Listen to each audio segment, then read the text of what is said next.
Tiniyak ng ilang ahensya ng gobyerno ang pagsunod sa direktiba ni Pangulong Ferdinand R. Marcos Jr. na patuloy na lumikha ng mas maraming trabaho at oportunidad para sa mga Pilipino.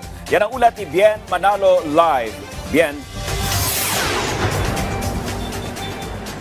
Dominic, paglikha ng mas maraming trabaho at oportunidad para sa lahat ng Pilipino.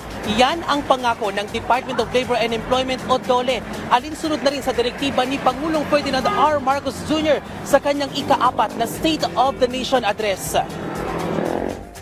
Sa DOLE at sa DSWD, ipagpatuloy pa ninyo ang mga ganitong klaseng internship at pre-employment program para sa ating estudyante sa kolehiyo. Malaking tulong ito sa kanila habang sila ay nag-aaral. Malaking tulong ito sa bansa. Ito ang tagubilin ni Pangulong Ferdinand R. Marcos Jr. sa kanyang ika-4 na State of the Nation Address. Dahil dyan, patuloy ang pagsisikap ng Department of Labor and Employment na pag-ibayuhin pa ang kanilang mga programa na magbibigay ng mas maraming oportunidad sa mga Pilipino. Alinsunod na rin ito sa Trabaho para sa Bayan Plan 2025 to 2034 na bumabalangkas sa pagtugon sa mga isyong kinakaharap sa labor and employment sector. Kaya naman, dadagdagan pa ng DOLE ang isasagawang job fair sa iba't ibang dako ng Pilipinas para mapunan ang natitira pang 4% ng lakas paggawa na walang trabaho. Patuloy ang pakikipag-ugnayan ng DOLE sa mga Public Employment Services Offices o PESO at mga lokal na pamahalaan sa paglikha ng trabaho. At dahil sa patuloy na pag-usbong ng makabagong teknolohiya, palalakasin pa ng DOLE ang Employment Human Resources Development at pagbibigay ng kasanayan sa mga manggagawa. Kasama rito ang retooling, upskilling at retraining, maging ang career counseling at support development program para sa mga kabataan. Ang aking tinutukoy ay yung katagang convergence, no?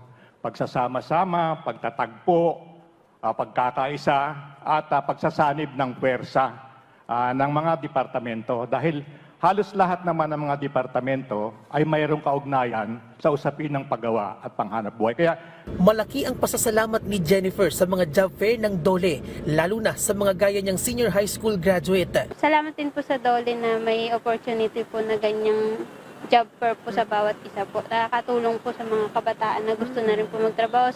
Pagtutuunan pa ng pansin ng Labor Department ang pangangalaga sa karapatan at kapakanan ng mga manggagawang Pilipino. Katunayan, pinagtibay pa ng DOLE ang Implementing Rules and Regulations ng Republic Act 11058 o ang Strengthening Compliance with Occupational Safety and Health. Palalakasin din ang Public-Private Partnership, gayon din ang interaksyon sa international community. sa isang bagong Pilipinas, paglilingkod at serbisyong maayos, matapat, mabilis, walang bahid at inklusibo, maasahan ng mamamayang Pilipino mula sa kagawaran ng paggawa at empleyo. Bibigyang prioridad ang pagpapalakas ng digitalisasyon sa lahat ng serbisyo ng ahensya bilang bahagi ng ease of doing business. Dominic, bukod sa pagbibigay ng trabaho ay ipagpapatuloy din ng DOLE ang paghahatid ng tulong pangkabuhayan para sa mga vulnerable sector. Kabilang na dyan ang mga senior citizen, solo parent at mga person with disability o PWD.